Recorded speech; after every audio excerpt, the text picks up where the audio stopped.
Movie की starting में हमें एक बेकार जादूगर दिखाया जाता है जिसका मैजिक देखना कोई भी पसंद नहीं करता था।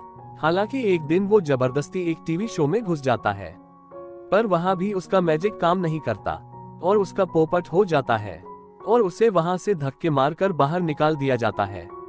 लेकिन फिर भी जादूगर हार नहीं मानता और फेमस होने के लिए कुछ नया ढूंढने लगता है जिससे वो लोगों को एंटरटेन कर सके। ऐसे ही किसी चीज को ढूंढते हुए वो एक एनिमल शॉप में चला जाता है जहां उसे किसी के गाने की आवाज आती है।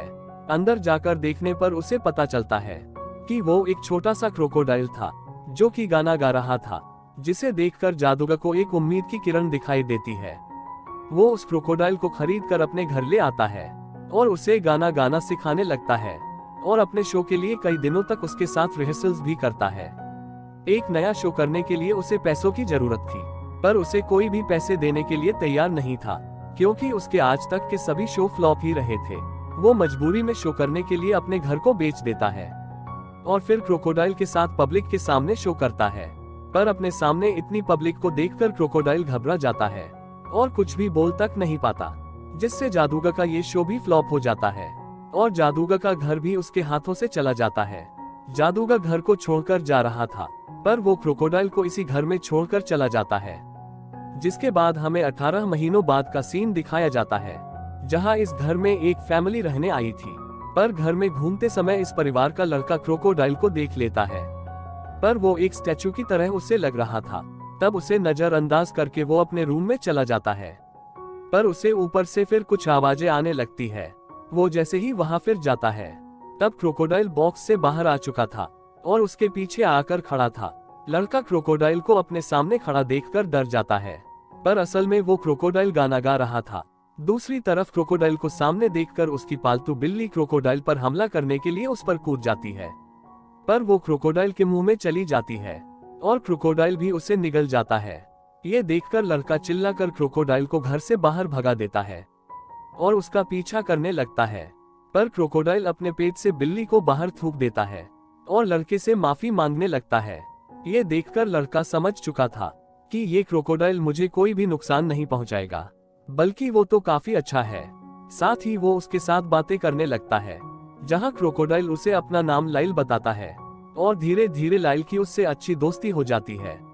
वो दिन भर लाइल के साथ रहा करता था और मस्ती भी किया करता था। एक दिन लड़का बातों ही बातों में लाइल को बताता है कि मेरी मॉम कई सालों पहले मर चुकी है और मैं अपनी स्टेप मॉम के साथ रहता हूँ। दूसरी तरफ हम उसकी मॉम को देखते हैं, जिसे अपने बेटे की काफी चिंता लगी रहती थी और वो उससे काफी ज्यादा प्यार भी करती थी। एक दिन जब मॉम लड़के के कमरे में आती है, तब वो अपने बच्चे के पास एक क्रोकोडाइल को देखकर चिल्लाने लगती है और जल्दी से अपने बेटे को उठाकर घर से बाहर ले आती है। पर उसका बेटा उसे किसी तरह समझा बुझाकर वापस घर ले आता है, जहां क्रोकोडाइल यानी लाइल मस्त टब में नहाते हुए गाना गा रहा था। उसकी माँ ये देखकर हैरान थी। किसी तरह लाइल मॉम को इम्प्रेस कर देता है। लाइल के फ्रेंडली नेचर से अब उसकी मॉम काफी खुश हो जाती है, क्योंकि उन्हें काफी अरसे बाद एक ऐसा दोस्त मिला था जिसकी वजह से वो हंसी थी। वो भी अब ये जान चुकी थी कि ये क्रोकोडाइल कोई खतरा नहीं है, इसीलिए वो भी लाइल से दोस्ती कर लेती है। जब उसके इतने खुश रहने की वजह उसका हस्बैंड पूछता है, तो वो क्रोकोडाइल के बारे में उसे सब सच बता देती है। लेकिन क्रोकोडाइल को अपने सामने साक्षात खड़ा देखकर उसके हस्बैंड की भी फट जाती है और वो भी क्रोकोडाइल को देखकर उसे बाहर निकालने में लग जाता है। पर तभी वहां पर जादूगर वापस अपने घर आ गया था। वो लड़के के डैड को एक परमिशन लेटर दिखाता है, जिसमें लिखा था कि वो 15 दिनों तक अपने घर में इन लोगों के साथ रह सकता है। जादूगर जब लाइल से मिलता है, तब लाइल उससे काफी नाराज था, क्योंकि वो उसे अकेला छोड़कर चला गया था। पर जादूगर अच्छे से जानता था कि लाइल को कैसे मनाना है। जादूगर गाना गाकर और डांस करके लाइल को आखिरकार मना ही लेता है। जहां आदमी अपने घर से किसी भी तरह क्रोकोडाइल को बाहर निकालना चाहता था और वो उसे नापसंद करता था, लेकिन लाइल उसे इम्प्रेस करने के लिए उसे रेसलिंग सिखाता है, जिससे उसका कॉन्फिडेंस बढ़ जाता है और इससे वो अपने स्कूल में भी अच्छा काम करने लगता है। इसी तरह अब डैड भी लाइल के एक अच्छे दोस्त बन चुके थे और अब वो सभी एक फैमिली की तरह एक साथ रहने लगे थे। पर उनकी सोसाइटी के लोग उन्हें नापसंद करते थे और उन्हें घर खाली करने के लिए कहते हैं। हालांकि जादूगर उन्हें समझा बुझाकर वहां से भगा देता है। जिससे जादूगर उनके लिए एक हीरो बन जाता है। फिर दिखाया जाता है कि जादूगर ने दोबारा एक शो रखा था जिसमें वो फिर लाइल के साथ गाना गाना चाहता था, लेकिन लाइल उसका ये शो भी फ्लॉप करवा देता है। और दूसरी तरफ अगले दिन कुछ लोग लाइल को पकड़ कर ले जाते हैं और जू में डाल देते हैं। लाइल के जाने का लड़के को काफी दुख था, इसलिए उसके माता पिता उसे लाइल से मिलवाने जू ले आते हैं, जहां लाइल खुश नहीं था। सब लोग घर आ गए थे और सभी दुखी थे। तब जादूगर लड़के के पास जाकर उसे समझाने की कोशिश करता है, पर वो जादूगर से कोई भी बात करना नहीं चाहता था, क्योंकि वो ये जान चुका था कि लाइल को जादूगर ने ही पकड़वाया है, क्योंकि उसने जादूगर का नुकसान किया था और वो लाइल से बदला लेना चाहता था। पर जादूगर को इस बात का पछतावा हो रहा था कि उसने कितनी बड़ी गलती की है।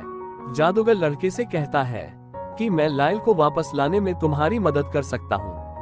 और रात में वो दोनों जू में घुस जाते हैं, जहाँ जादूगर वहाँ के गार्ड को एक एक करके बेहोश कर देता है और लाइल के पास पहुँच जाता है। पर लाइल उससे काफी नाराज था। तब वो लड़का जादूगर को लाइल से माफी मांगने के लिए कहता है। जादूगर के काफी मनाने के बाद आखिरकार वो मान जाता है और वो वहाँ से बाहर निकल आते हैं।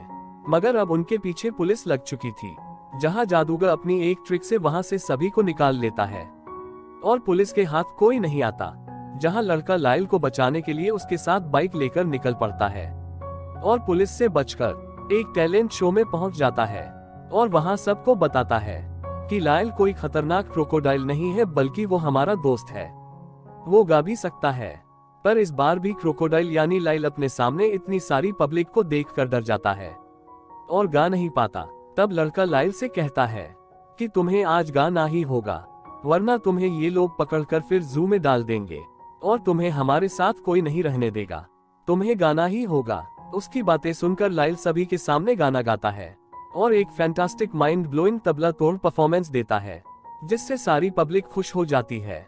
जिसके बाद नेक्स्ट सीन में हम कोर्ट का सीन देखते हैं, जहां उस फैमिली पर सोसाइटी वालों ने केस कर दिया था कि वो उनकी सोसाइटी में एक एनिमल के साथ रह रहे हैं और जिससे हमें खतरा है और उनके पास इसे रखने की कोई भी परमिशन तक नहीं है।